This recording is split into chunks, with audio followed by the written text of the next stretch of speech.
माननीय प्रधानमंत्री जी,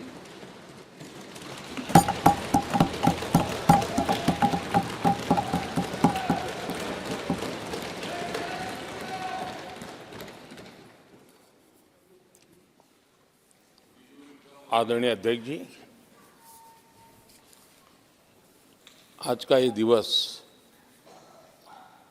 लोकतंत्र की एक महान परंपरा का महत्वपूर्ण दिवस है।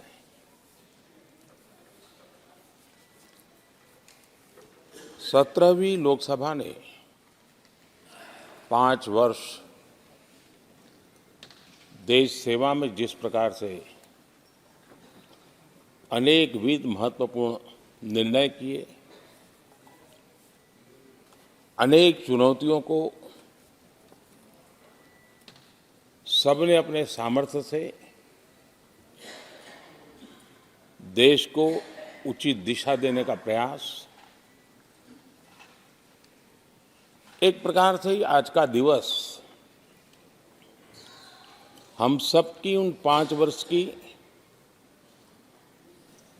वैचारिक यात्रा का, राष्ट्र को समर्पित उस समय का,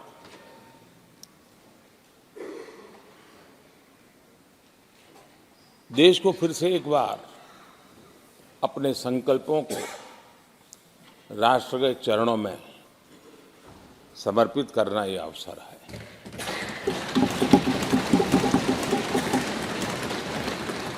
ये 5 वर्ष देश में रिफॉर्म, परफॉर्म एंड ट्रांसफॉर्म, ये बहुत रेयर होता है कि रिफॉर्म भी हो, परफॉर्म भी हो और हम ट्रांसफॉर्म होता अपनी आंखों के सामने देख पाते हो, एक नया विश्वास भरता हो। ये अपने आप में 17वीं लोकसभा से आज देश अनुभव कर रहा है और मुझे पक्का विश्वास है कि देश 17वीं लोकसभा को जरूर आशीर्वाद देता रहेगा।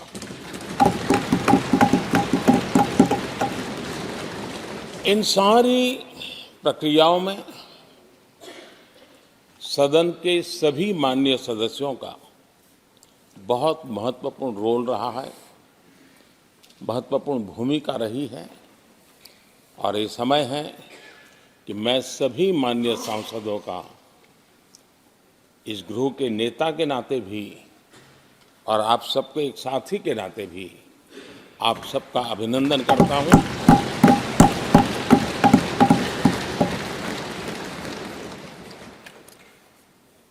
विशेष रूप से आदरणीय अध्यक्ष जी, मैं आपके प्रति भी हृदय से बहुत बहुत आभार व्यक्त करता हूं।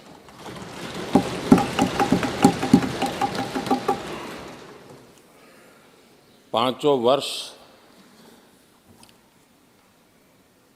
कभी कभी सुमित्रा जी मुक्त हास्य करती थी, लेकिन आप हर पल आपका चेहरा मुस्कान से भरा रहता था। यहाँ कुछ भी हो जाए लेकिन कभी भी उस मुस्कान में कोई कमी नहीं आई।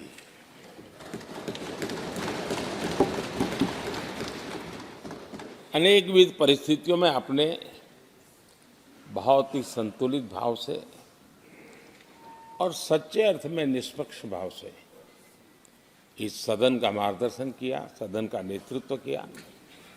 मैं इसके लिए भी आपकी भूरी भूरी प्रशंसा करता हूं।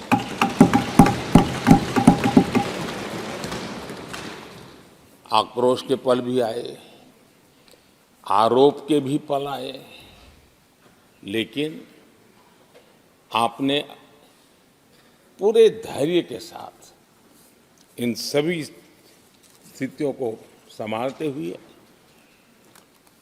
और एक सूझबूझ के साथ आपने सदन को चलाया, हम सबका मार्गदर्शन किया, इसके लिए भी मैं आपका आभारी हूं।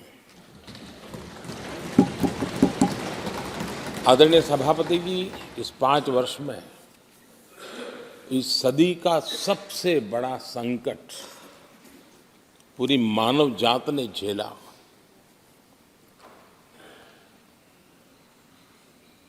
कौन बचेगा, कौन बच पाएगा, कोई किसी को बचा सकता है कि नहीं बचा सकता,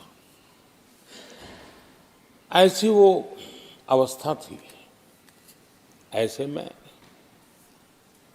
सदन में आना, ये भी अपना घर छोड़ के निकलना, ये भी संकट का काल था। उसके बाद भी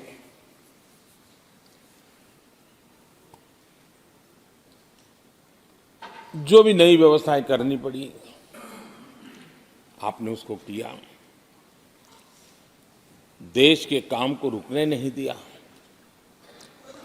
सदन की गरिमा भी बनी रहे और देश के आवश्यक कामों को जो गति देनी चाहिए, वो गति भी बनी रहे। और उस काम में सदन की जो भूमिका है, वो रत्ती भर भी पीछे न रहे, इसको आपने बड़ी कुशलता के साथ संभाला और दुनिया के लिए एक उदाहरण के रूप में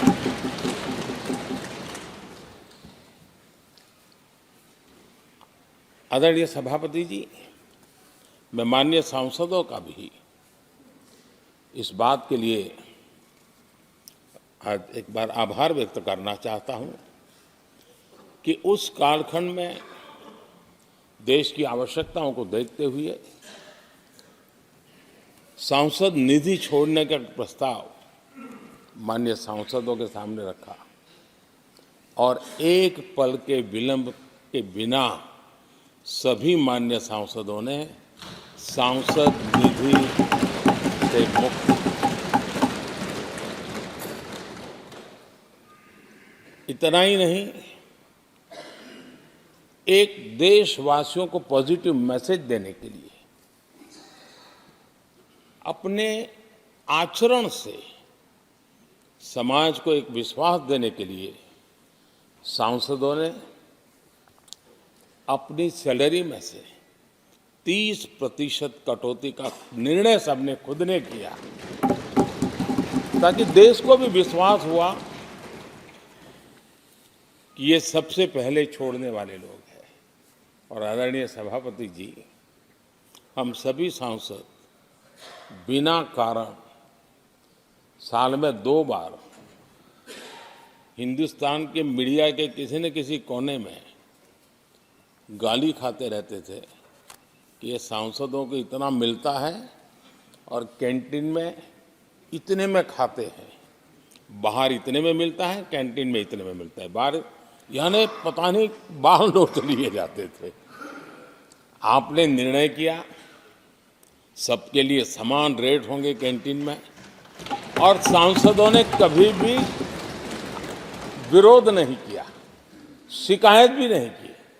और सभी सांसदों की बिना कारण इतनी फजेत करने वाले लोग मजे लेते थे, उससे हम सबको आपने बचा लिया।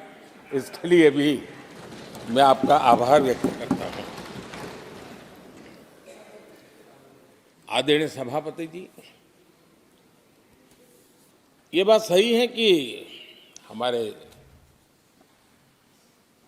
कई लोकसभा के, चाहे 17वीं हो, 16वीं हो, 15वीं हो,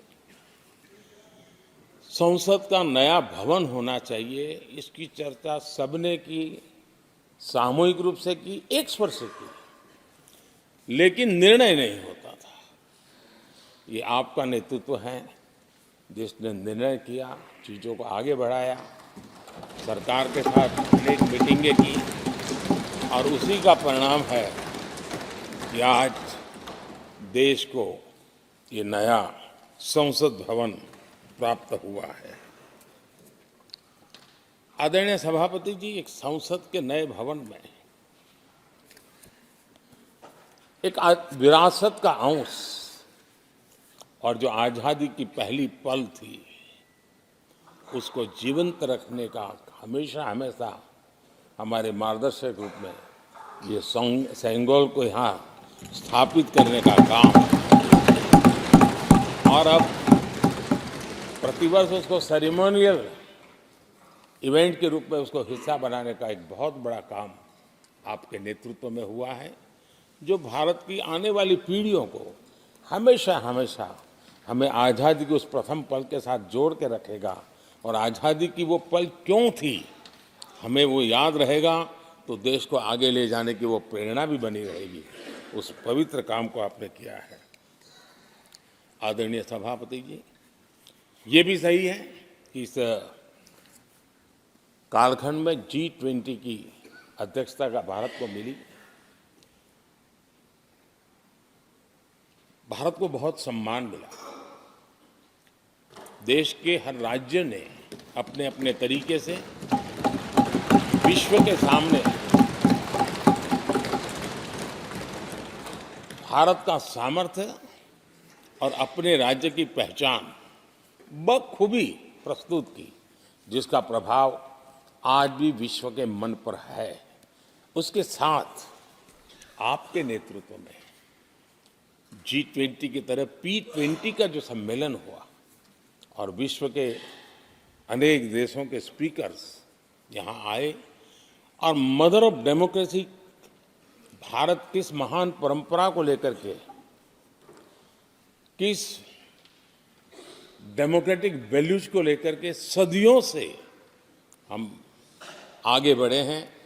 व्यवस्थाएं बदली होगी, लेकिन डेमोक्रेटिक मन भारत का हमेशा बना रहा है। उस बात को आपने विश्व के स्पीकर्स के सामने बखूबी प्रस्तुत की, और भारत को लोकतांत्रिक व्यवस्थाओं में भी एक प्रतिष्ठा प्राप्त कराने का काम आपके नेतृत्व में हुआ। आदरणीय सभापति जी, मैं एक बात के लिए आपका विशेष अभिनंदन करना चाहता हूं। शायद हमारे सभी माननीय सांसदों का और मीडिया का भी उस तरफ ध्यान नहीं गया है। हम संविधान सदन जिसको कहते हैं, जो पुरानी संसद, जिसमें महापुरुषों के जन्म जयंती निमित्त उनकी प्रतिमा को पुष्प चढ़ाने के लिए हम लोग एकत्र आते हैं, लेकिन वो एक 10 मिनट का इवेंट होता था और चले जाते थे। आपने देश भर में इन महापुरुषों के लिए वक्तृत्व स्पर्धा, निबंध स्पर्धा का एक अभियान चलाया। उसमें से जो बेस्ट ऑरेटर होते थे और बेस्ट एसेज होते थे, हर राज्य से 2-2 बालक उस दिन दिल्ली आते थे, और उस महापुरुष की जन्म जयंती के समय, पुष्प वर्षा के समय वो मौजूद रहते थे, देश के नेताओं को, और बाद में वो पूरा दिन भर रह करके उस पर अपना व्याख्यान देते थे। वे दिल्ली के अन्य स्थान पर जाते थे, वो सांसद की गतिविधियों को समझते थे। यानी अपने ये निरंतर प्रक्रिया चला करके देश के लाखों विद्यार्थियों को भारत की संसदीय परंपरा से जोड़ने का बहुत बड़ा काम किया, और ये परंपरा ये आपके खाते में रहेगी, और आने वाले समय में हर कोई बड़े गौरव के साथ इस परंपरा को आगे बढ़ाएगा। मैं इसके लिए भी आपका अभिनंदन करता हूँ। आदरणीय अध्यक्ष जी, संसद की लाइब्रेरी जिसको उपयोग करना चाहिए वो कितना कर पाते थे वो तो मैं नहीं कह सकता हूँ, लेकिन आपने उसके दरवाजे सामान्य व्यक्ति के लिए खोल दिए। ज्ञान का ये खजाना, परंपराओं की विरासत, उसको आपने जन सामान्य के लिए खोल करके बहुत बड़ी सेवा की है। मैं इसके लिए भी आपका हृदय से अभिनंदन करता हूँ। पेपरलेस पार्लियामेंट, डिजिटलाइजेशन, आपने आधुनिक टेक्नोलॉजी हमारी व्यवस्था में कैसे बने। शुरू में कुछ साथियों को दिक्कत रही, लेकिन अब सब इसके आदी हो गए हैं। सब मैं देखता हूँ जब यहाँ बैठे हैं तो कुछ न कुछ करते रहते हैं। तो अपने आप में एक बहुत बड़ा काम आपने किया है। ये एक स्थायी व्यवस्थाएं आपने निर्माण की है। मैं इसके लिए आपका बहुत आभार व्यक्त करता हूं। आदरणीय अध्यक्ष जी, आपकी कुशलता और माननीय सांसदों की जागरूकता, उन सबका संयुक्त प्रयास मैं कह सकता हूं कि जिसके कारण 17वीं लोकसभा की प्रोडक्टिविटी करीब करीब 97% रही है।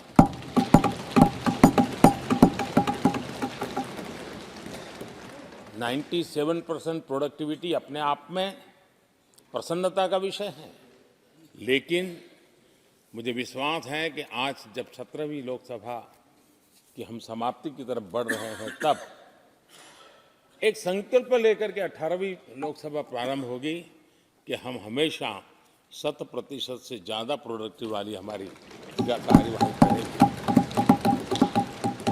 और उसमें भी 7 सत्र 100% से भी ज़्यादा प्रोडक्टिविटी वाले रहेंगे। ये भी, और मैंने देखा आपने रात रात बैठ करके भी हर सांसदों के मन की बात को आपने सरकार के ध्यान में लाने का भरपूर प्रयास किया। मैं इन सफलता के लिए सभी माननीय सांसदों का और सभी फ्लोर लीडर्स का भी हृदय से आभार और अभिनंदन व्यक्त करता हूं। पहले सत्र में, 17वीं लोकसभा के पहले सत्र में दोनों सदन ने 30 विधेयक पारित किए थे। ये अपने आप में रिकॉर्ड है।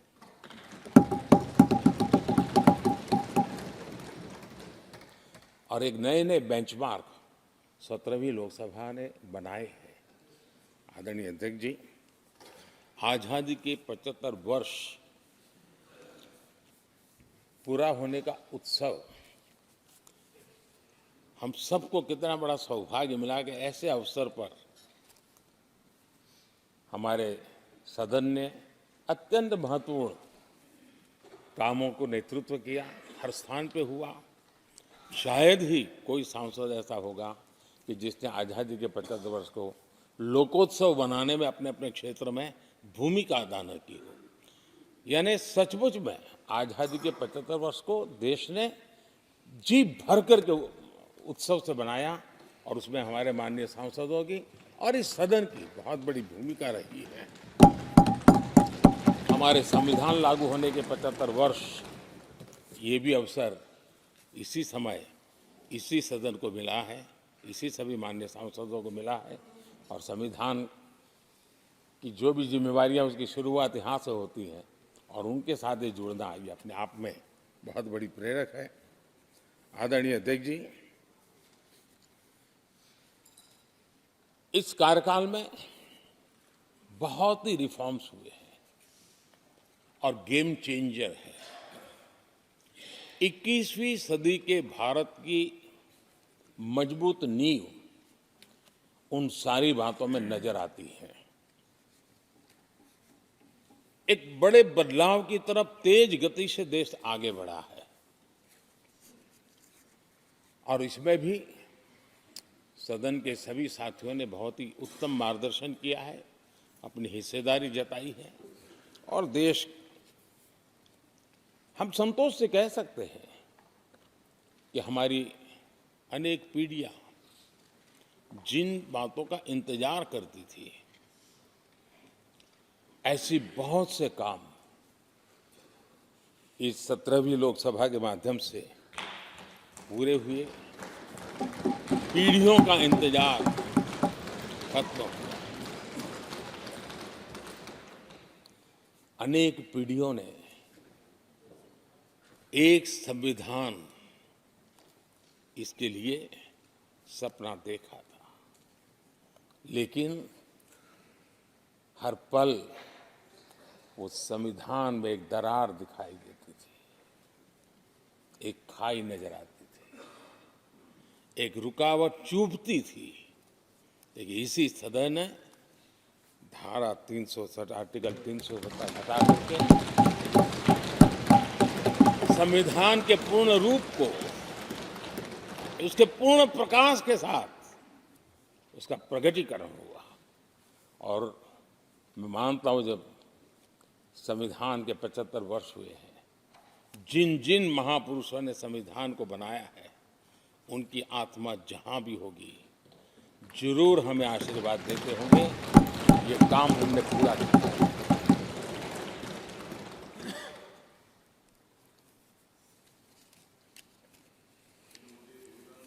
कश्मीर के भी,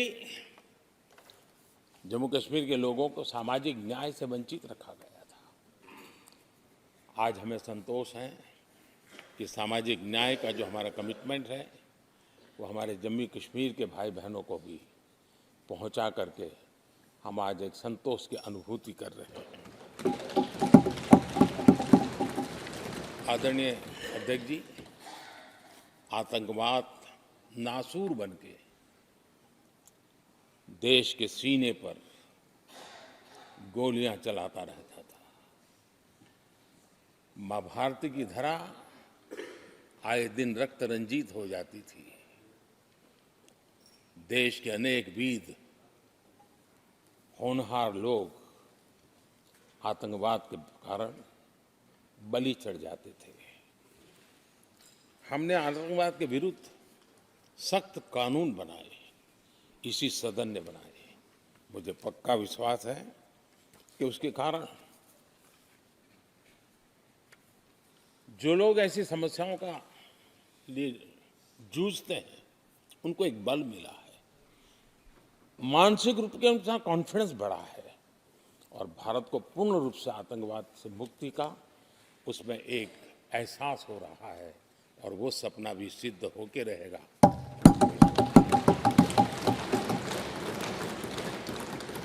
हम 75 साल तक अंग्रेजों की दी हुई दंड संहिता में जीते रहे।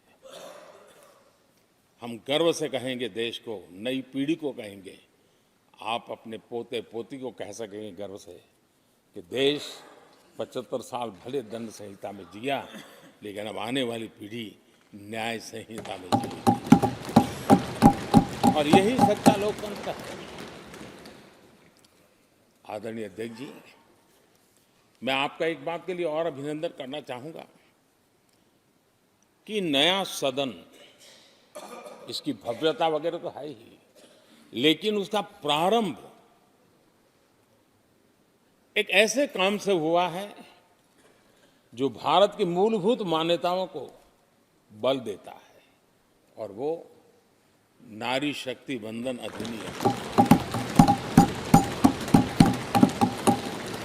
जब भी इस नए सदन की चर्चा होगी, तो नारी शक्ति वंदन अधिनियम, इसका जिक्र हो करके, यानी एक, और भले ही वो छोटा सत्र था, लेकिन दूरगामी निर्णय करने वाला सत्र था। इस नए सदन की पवित्रता का एहसास उसी पल शुरू हो गया था, जो हम लोगों को एक नई शक्ति देने वाला है। और उसी का परिणाम है कि आने वाले समय में जब बहुत बड़ी मात्रा में यहाँ हमारी माताएं बहनें बैठी होगी, देश गौरव की अनुभूति होगी।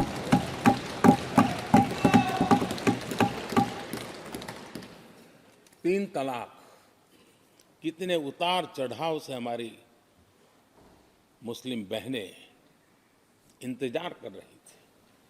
अदालतों ने उनके पक्ष में निर्णय किए थे, लेकिन वो हक उनको प्राप्त नहीं हो रहा था। मजबूरियों से गुजारा करना पड़ रहा था। कोई प्रकट रूप से कहें, कोई अप्रकट रूप से कहें, लेकिन 3 तलाक से मुक्ति का बहुत महत्वपूर्ण और नारी शक्ति के सम्मान का काम 17वीं लोकसभा ने किया है। सभी माननीय सांसद, उनके विचार कुछ भी रहे हो, उनका निर्णय कुछ भी रहा हो, लेकिन कभी न कभी तो कहेंगे कि हाँ, इन बेटियों को न्याय देने का काम भी करने के समय हम वहां मौजूद हैं। पीढ़ियों से होता यह न्याय हमने पूरा किया है, और वो बहनें हमें आशीर्वाद दे रही हैं। आदरणीय अध्यक्ष जी, आने वाले 25 वर्ष हमारे देश के लिए बहुत महत्वपूर्ण है। राजनीति की गहमागहमी अपनी जगह पे है, राजनीतिक क्षेत्र के लोगों की अपनी आशा आकांक्षा अपनी जगह पे है, लेकिन देश की अपेक्षा, देश की आकांक्षा, देश का सपना, देश का संकल्प ये बन चुका है। 25 साल वो हैं जो देश इच्छित परिणाम प्राप्त करके रहेगा।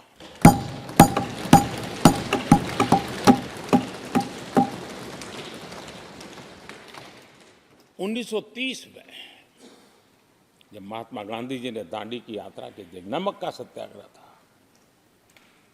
घोषणा होने के पहले लोगों को सामर्थ्य नजर नहीं आया था।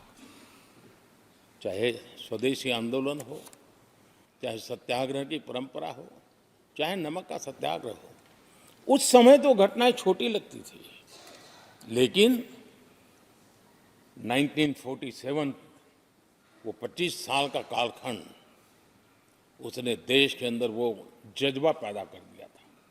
हर व्यक्ति के दिल में वो जज्बा पैदा कर दिया था कि अब तो आज़ाद होकर रहना है।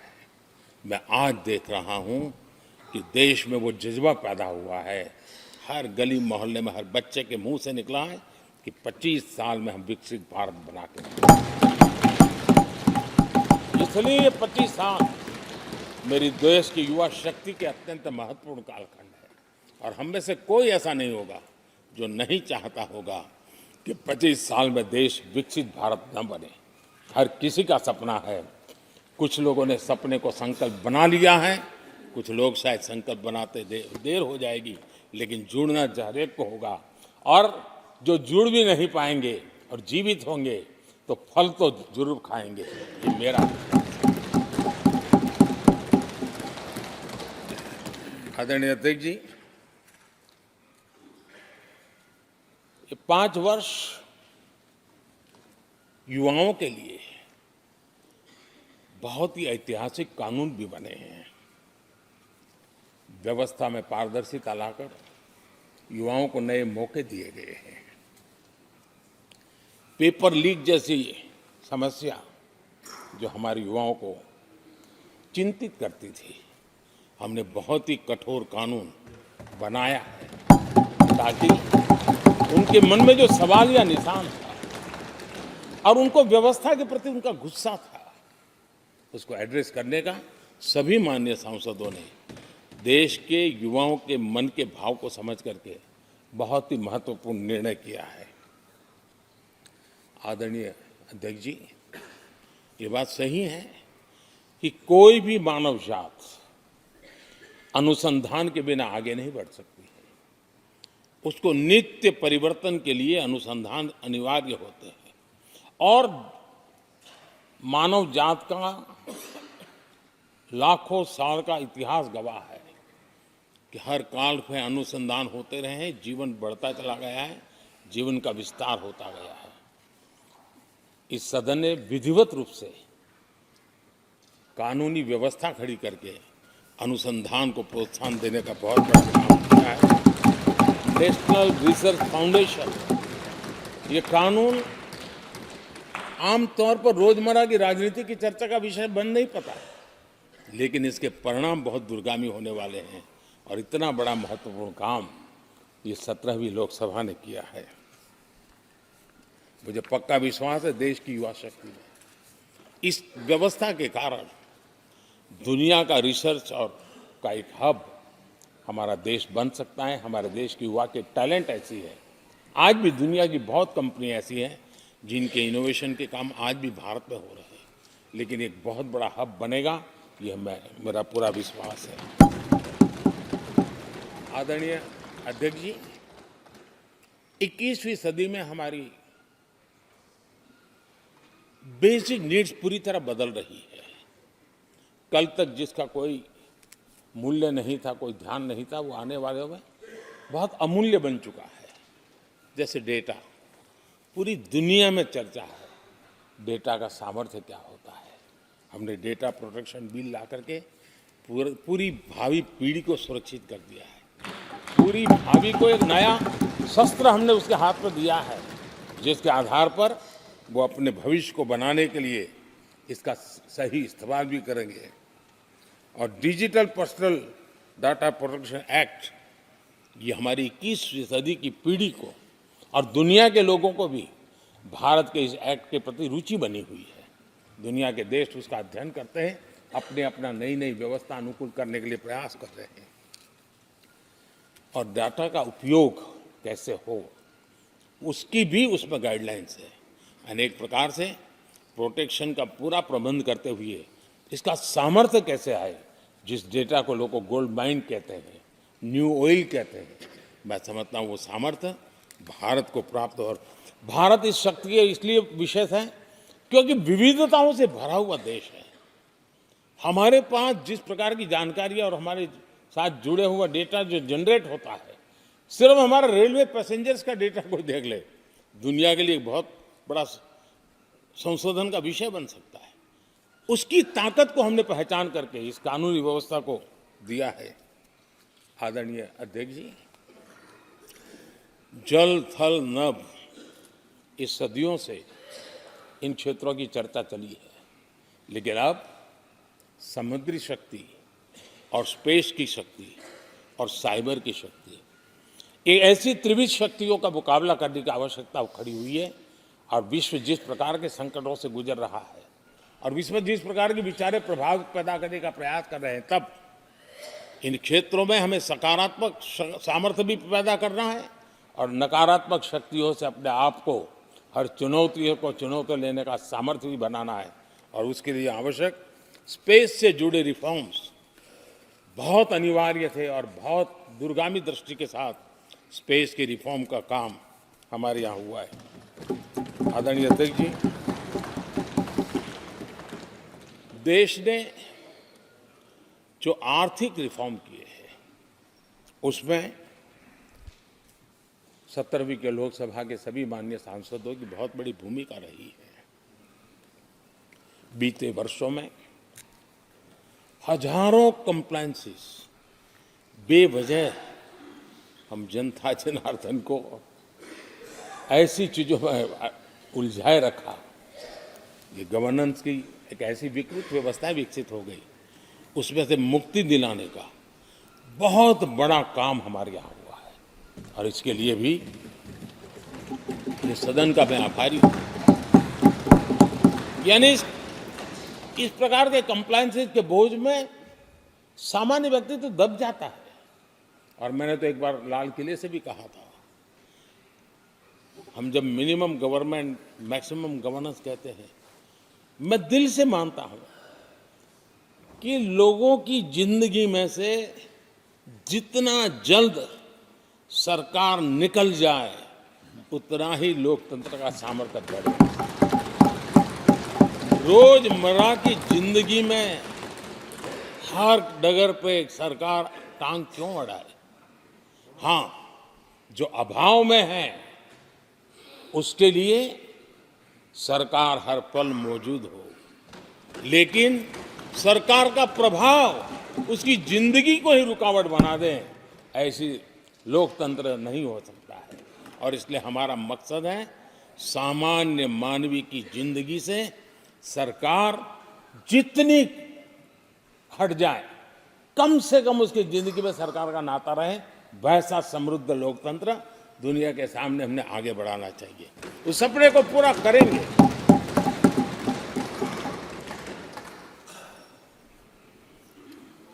आदरणीय अध्यक्ष जी, companies act, limited liability partnership act, 60 से अधिक गैर जरूरी कानूनों को हमने हटाया है। ईज ऑफ डूइंग बिजनेस, इसके लिए ये बहुत बड़ी आवश्यकता थी, क्योंकि अब देश को आगे बढ़ना है तो बहुत सारी रुकावटों से बाहर आना पड़ेगा। हमारे कई कानून तो ऐसे थे, छोटी छोटे कारणों से जेल में भर दो बस। यहाँ तक कि फैक्ट्री है और उसके शौचालय को 6 महीने में एक बार अगर वाइट वॉश नहीं किया है तो उसके लिए जेल थी, वो कितनी बड़ी कंपनी का मालिक क्यों न हो। अब ये जो एक प्रकार की जो अपने आप को बड़े लेफ्ट लिबरल कहते हैं, उन लोगों की आइडियोलॉजी, और देश में ये कुमारशाही का जमाना, उन सारों से मुक्ति दिलाने का हमें भरोसा होना चाहिए भाई। वो करेगा। आज लोगों के घरों में लिफ्ट होती है, वो सोसाइटी फ्लैट वाले लोग अपनी लिफ्ट रिपेयर करते ही है जी, हर चीज कर लेते हैं।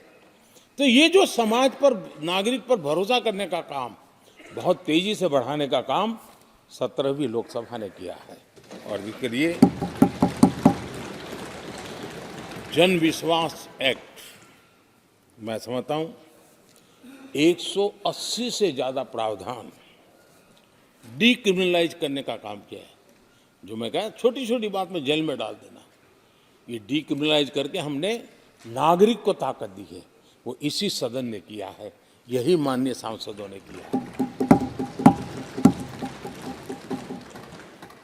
कोर्ट की चक्कर से जिंदगी बचाने के लिए बहुत महत्वपूर्ण काम, कोर्ट के बाहर विवादों से मुक्ति, उस दिशा में एक महत्वपूर्ण काम, मध्यस्थता का कानून, उस दिशा में भी इसी माननीय सांसदों ने बहुत बड़ी भूमिका अदा की। जो हमेशा हाशिए पर थे, किनारे पर थे, जिनको कोई पूछता नहीं था, सरकार होने का उनको एहसास हुआ है। हाँ, सरकार है, हम है। जब कोविड में मुफ्त इंजेक्शन मिलता था ना, उसको भरोसा होता था, चलिए जान बच गई, सरकार होना का उसको एहसास होता था। और यही तो सामान्य मानवीय की जिंदगी में बहुत आवश्यक होता है। वो असहायता न अनुभव, अब क्या होगा, ये स्थिति पैदा नहीं होनी चाहिए। ट्रांसजेंडर समुदाय अपमानित महसूस करता था, और जब बार बार वो अपमानित होता था तो उसके अंदर भी विकृतियों की संभावनाएं बढ़ती रहती थी, और ऐसे विषयों से सब लोग दूर भागते थे। 17वीं लोकसभा के सभी माननीय सांसदों ने ट्रांसजेंडर्स के प्रति भी संवेदना जताई, और उनके जीवन में भी बेहतरीन जिंदगी बने। और आज दुनिया के अंदर जब भारत ने ट्रांसजेंडर के लिए किए हुए काम है, जो निर्णय किए हैं, इसकी चर्चा है दुनिया को बड़ा। जब हम कहते हैं ना, हमारे यहाँ इवन हमारे माता बहनों के लिए प्रेगनेंसी के लिए 26 वीक की डिलीवरी के समय की छुट्टी, दुनिया के समृद्ध देशों को भी आश्चर्य होता है। अच्छा, यानी ये प्रोग्रेसिव निर्णय यहीं पर हुए हैं, इसी 17वीं लोकसभा में हुए हैं। हमने ट्रांसजेंडर को एक पहचान दी है। अब तक करीब 16-17 हजार ट्रांसजेंडर को उनका आइडेंटिटी कार्ड दिया गया है, ताकि उनके जीवन को, और मैंने देखा अब तो मुद्रा योजना से पैसे लेकर के छोटा मोटा वो बिजनेस करने लगी, वो कमाने लगी है। पद्मा अवार्ड हमने ट्रांसजेंडर को दिया है, एक सम्मान की जिंदगी जीने के लिए। सरकार से जुड़ी अनेक योजनाओं का लाभ जो अब तक उनको मिलता नहीं था, मिलना प्रारंभ हुआ है।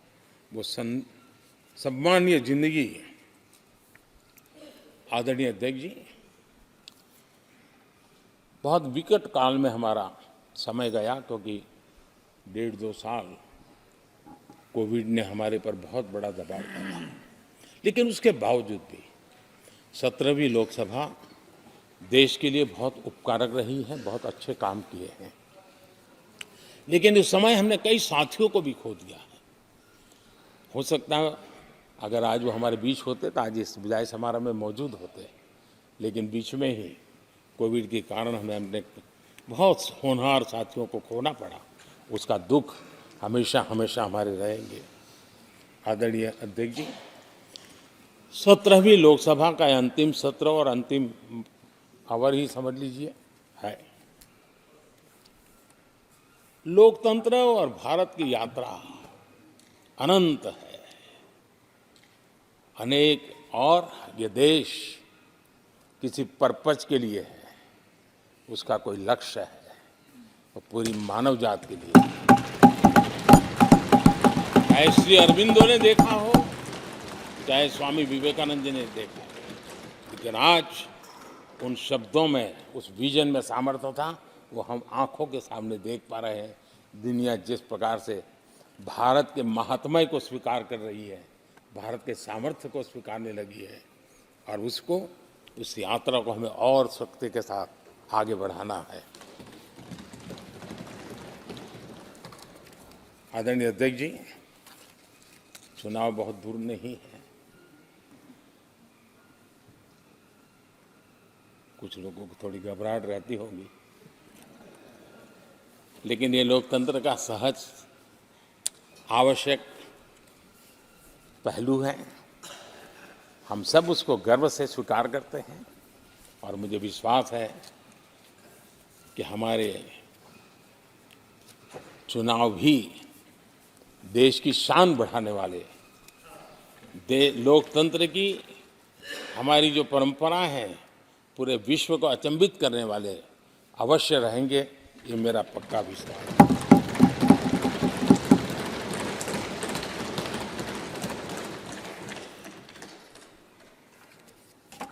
आदरणीय अध्यक्ष जी, मैं सभी माननीय सांसदों का जो सहयोग मिला है, जो निर्णय हम कर पाए हैं, और कभी कभी हमले भी इतने मज़ेदार हुए हैं कि हमारे भीतर की शक्ति भी खिल करके निकली है।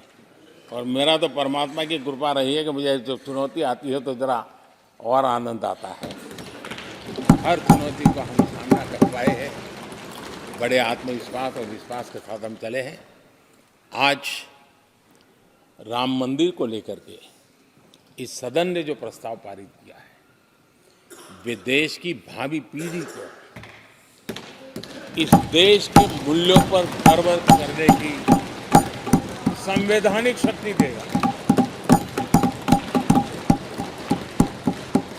ये सही है कि हर किसी में ये सामर्थ्य नहीं होता है कि ऐसी चीज़ों में तो कोई हिम्मत दिखाते हैं, कुछ लोग मैदान छोड़ के भाग जाते हैं, लेकिन फिर भी भविष्य के रिकॉर्ड को देखेंगे तो आज जो व्याख्यान वो हुए हैं, जो बातें रखी गई हैं, उसमें संवेदना भी है, संकल्प भी है, सहानुभूति भी है और सबका साथ सबका विकास के मंत्र को आगे बढ़ाने का उसमें तत्व भी है। यह देश बुरे दिन कितने ही क्यों न गए हो, हम भावी पीढ़ी के लिए कुछ न कुछ अच्छा करते रहेंगे। ये सदन हमें वो प्रेरणा देता रहेगा और हम सामूहिक संकल्प से, सामूहिक शक्ति से उत्तम परिणाम भारत की नौजवान पीढ़ी की आशा आकांक्षा के अनुसार करते रहेंगे। इसी विश्वास के साथ फिर एक बार आपका आभार प्रकट करता हूँ, सभी माननीय सांसदों का आभार प्रकट करता हूँ। बहुत बहुत धन्यवाद।